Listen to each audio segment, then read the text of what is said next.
strikeouts tonight. Talk about his outing. Boy, Zach Favre's done an awesome job for us all season. For a freshman, he certainly doesn't pitch like one. He pitches like a seasoned veteran out there. And the thing with Zach is he's done it in tight games, and he's done it when we needed him most. That's one thing I look at with Zach. He's done it when we needed him most. I had no intentions of pitching him as long as we did tonight, but I also didn't realize the game, I didn't intend the game to be what it was either. And Zach did it at Jacksonville, came in, and obviously he did it today when we needed it. So Zach Favre was certainly the star of the game from that standpoint. Before we get into the struggles of the first few innings, just talk about the team's resiliency to come back and score 4 runs in that 8th inning. Yeah, I think it says a lot. It does. At the end of the day, it's better to get a win and not play well. And we certainly need to get our offense going. I said that yesterday. We need to make some changes. But for those guys to hang in there was really important. At no time did they expand the lead on us.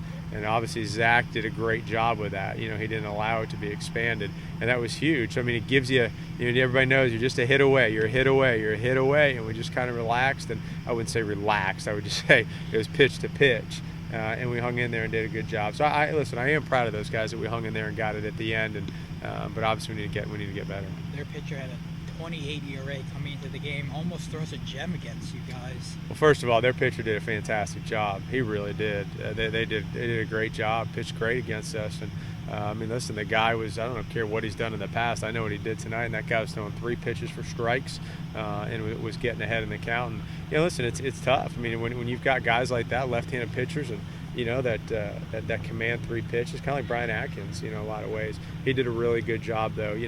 Listen, at the end of the day, it doesn't matter who you're playing or when you're playing. We had opportunities. We had the bases loaded a couple of different times and come up with nothing. You can't have the bases loaded and come up with nothing. That's we had ground ball, double play, get something you can drive in the outfield, and so it is what it is. Listen, I'm going to focus on the positive. We got to win out of it, and that team's very good. They're a lot better than their record indicates. I can tell you a lot of respect for that coaching staff, great guys, and they're going to get that thing rolling over there. They really are. But we need to get better. First inning from your hitters that you wanted to see? Yeah, I saw it. I think it's it comes down to, we talk about it almost every night. It comes down to these 2 or 3 pitches, right? And just imagine, you can play the what if, but we have the bases loaded, and if we just put the ball in play and everybody can kind of take a deep breath, you get 2 or 3 runs, and at the end of the day, we've got to have more quality at bats. I know you talk about hits, you talk about runs. We got to have quality at bats, and it's one thing. Something I can tell you moving forward offensively that we are really, really going to lock in on are 2 things. Number 1 is just continue to emphasize the 2-out hitting, and number 2 is not let somebody get through the order twice on us. That's our offense is too good for that to happen. Okay, go through it once, you see what he's got. It's 3 pitches for strikes, whatever it might be. We're not facing somebody. Anderson, from JU, guys, is going to be a tremendous pick. So he can, the first time through, he may not have thrown his changeup. Now, so you get the second time through, he's got another pitch. I see a lot of guys like that. So you've got to be able to sit back and make the adjustment. And a goal moving forward is after the first time through, we can't let guys get through it again. I be honest, I'm kind of tired of seeing some of these guys with the same at bats. Pop-ups, make an adjustment. We got to do that quicker.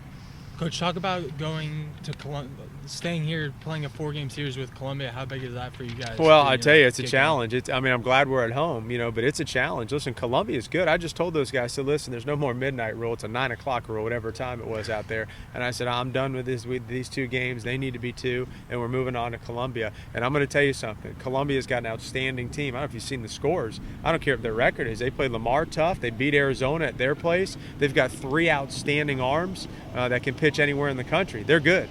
And I know that. I know their coach very well. I've known him from a long time on the recruiting trail before he got to Columbia. So they're going to play hard. They're going to play aggressive. And we got our work cut out for us. And we're going to have to match them every single pitch. But it's going to be a tough 4 games. Thanks, Coach. Hey, Knights fans, come out to 90s night as we take on Columbia.